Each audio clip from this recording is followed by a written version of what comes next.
Hi, welcome to another episode of SFN News. I'm Diane, and I'm here with a special guest, Mr. Griffin Lee from ConnectedSF.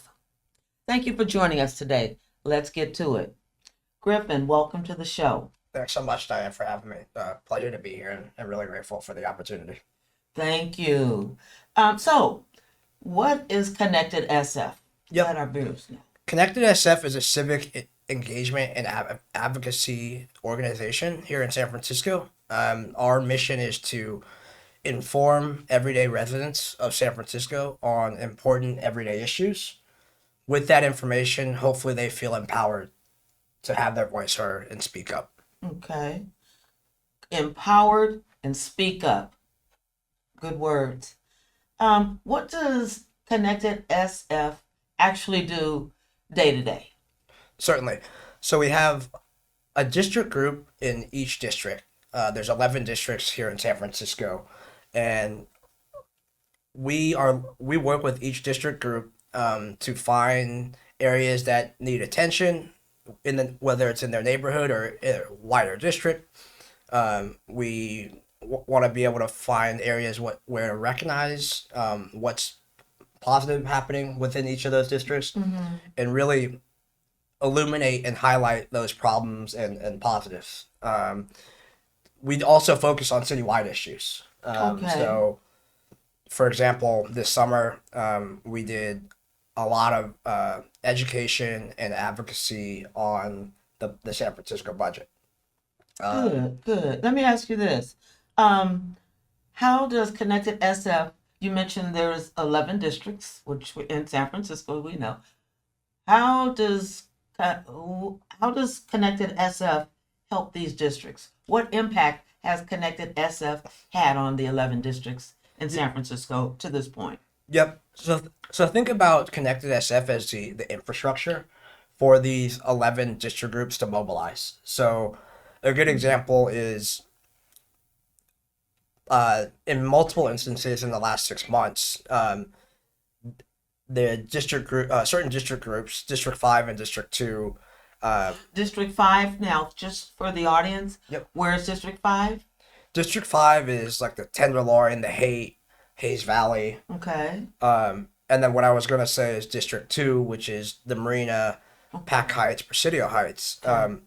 There were two big initiatives from SFMTA to implement residential paid parking in a lot of the residential corridors in both of these districts in recent months. I heard about that.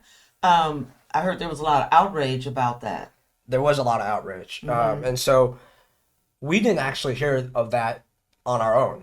We had our District 2 steering committee, District 5 steering committee come to us and say, do you know about this?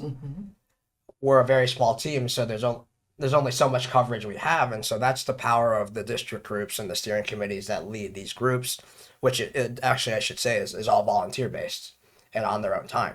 Oh, okay. And so when they came to us on these two items regarding residential paid parking, we then blasted that message out to our members, and actually, lo and behold, the open house that SFMTA had for the idea, the proposal for these projects, we ended up getting hundreds of people there voicing their opposition. Without the district groups informing us on these topics, we may not have been successful at doing so. But that's the power of the collaboration and two-way back and forth about exchanging information.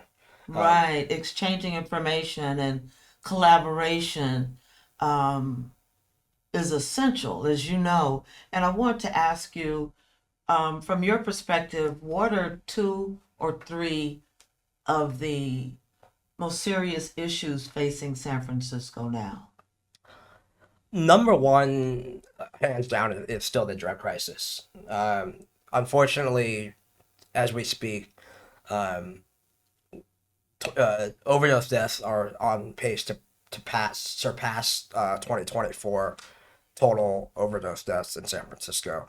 How we start to change the narrative, I think, really begins with the recovery first mindset.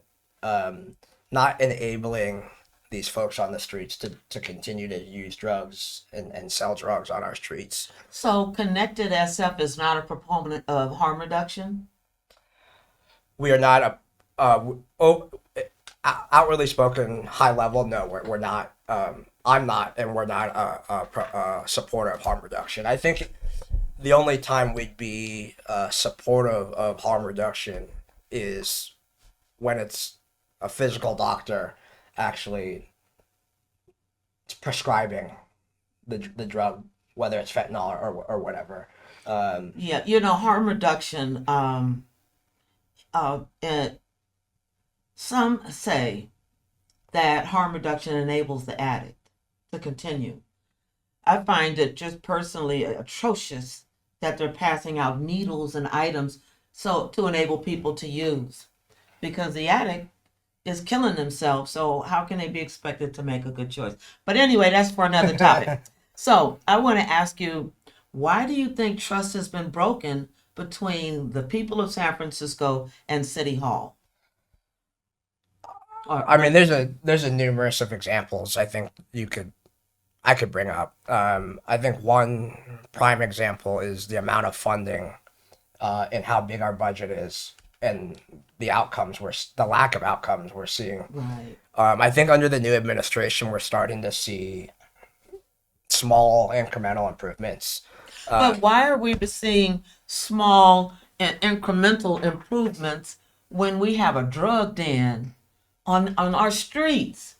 People find it incredible. So what are you hearing out there? Why is everything moving so slowly? Although I just said I think we are making some incremental improvements within the system, and inside City Hall, I do feel there needs to be harsher penalties and a more direct approach to clear the drug crisis and get really the care that these people need. Right. I like what you said, is care and to clear, to in a timely manner just address this. This is where a lot of people are confused. What do you hear out in the districts about the drug market downtown? Yeah, so I think there's really 5 to 10 or vendors that the city contracts out to provide services in a lot of these permanent supportive housing shelters. So to make sure I understand, Yep. the city is paying for the harm reduction? They may not know they're doing so, but indirectly, yes. I mean, for example, in the spring, the city had a contract grant amendment to extend Health Right 360's contract for 3 years for $141 million. And if you actually look at the contribution or the numbers of overdose deaths and how many happen inside a Health Right 360 facility, they're one of the top 5 that lead that data, or that are Cause of death and cause overdose. of death. Yeah. Thank you for being so candid. I knew this was going to be a good exchange and meeting, because we need people that are sincere and you mentioned care. We don't hear enough about care. How do you keep Connected SF bipartisan in such a politically charged city? The beauty about ConnectedSF, and I'd say this is part of why I joined and why I love Marie, who actually is our executive director, is Marie Harabiel. Harabia. She'll hear you out. I'll hear you out on whatever issue, and regardless of where it's coming from. People may not like to hear this, but an example I use of how we're nonpartisan is 99% of the time, maybe 99.9% of the time, we won't agree with what Jackie Fielder votes on, who is the District 9 supervisor. At the same time, she was actually the only one that opposed paid parking in Golden Gate Park, which was a proposal made by Mayor Lurie a couple months ago and has now passed. Wow. I think, that's the first good, well, I shouldn't say first, but I'm glad to hear that Jackie stood up. But everyone else voted for paid parking. All the other supervisors from the other 10 districts. Yeah, correct. Wow, wow.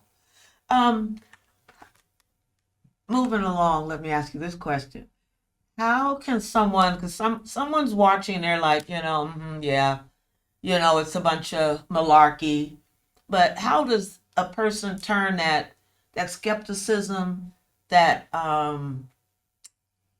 anger, how can they channel it? How can they get involved? Is Connected SF a place for people to come that want to do something? Yes.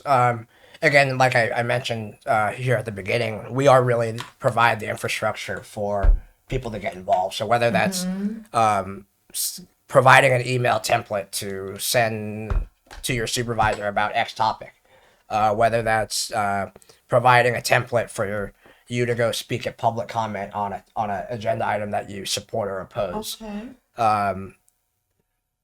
We really are the infrastructure for everyday residents on things that a majority of residents probably don't know about what's happening, but will but have a better chance at knowing what's happening if they connect with us. Okay. Yes. That brings to mind for me that point. You were so on point with mentioning that a lot of residents don't know what's happening. And that's one of the reasons we're here, SFN News, because we're a social justice network, to disseminate information on a volunteer basis as well. Yep. Because people can't do anything if they don't know anything. So, for example, the Great Highway.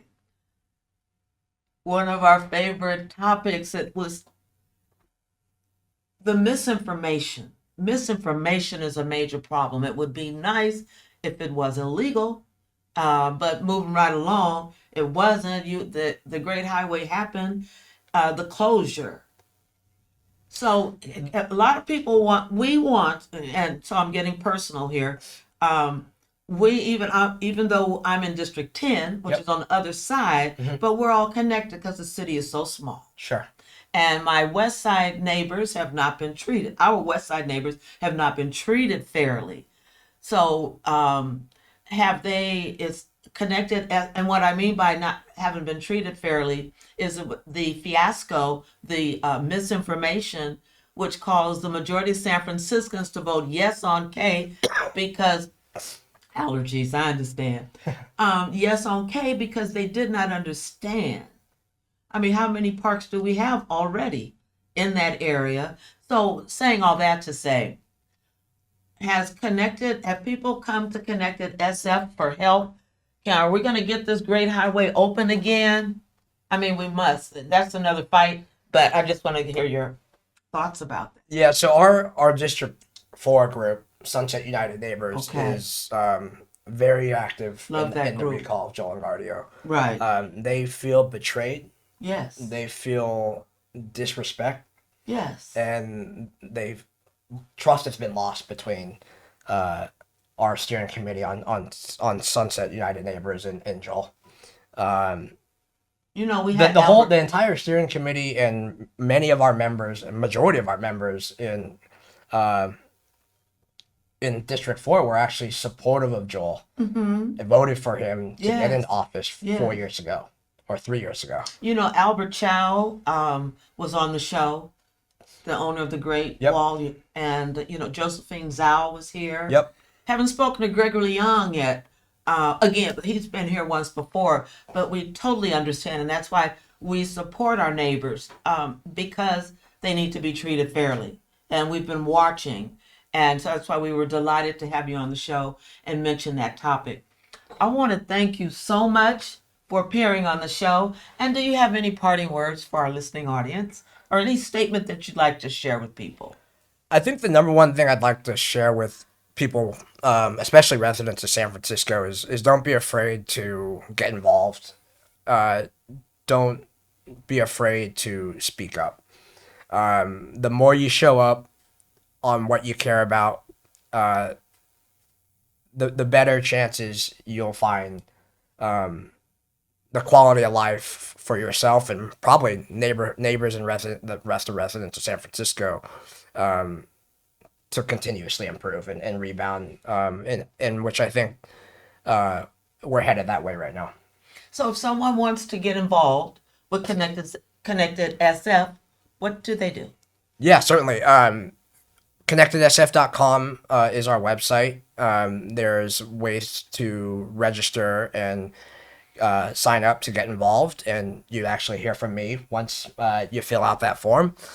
You can also email me at griffin@connectedsf.com, or even shoot me a text or call at 650-862-8358. We'd love to see where we can plug you in and get involved.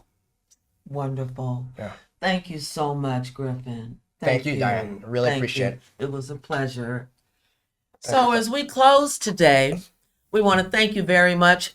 Thank Mr. Griffin Lee from ConnectedSF, and we want to thank you for watching our show today. And of course, we always want to thank our technical director, Javon Giles.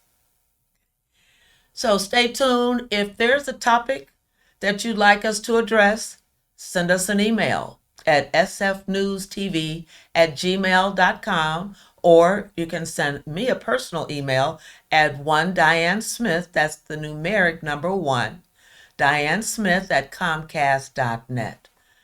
Thank you for joining us. And remember, San Francisco, stay very bold, stay San Francisco forward, stay engaged, get involved. Talk to you soon. Bye-bye.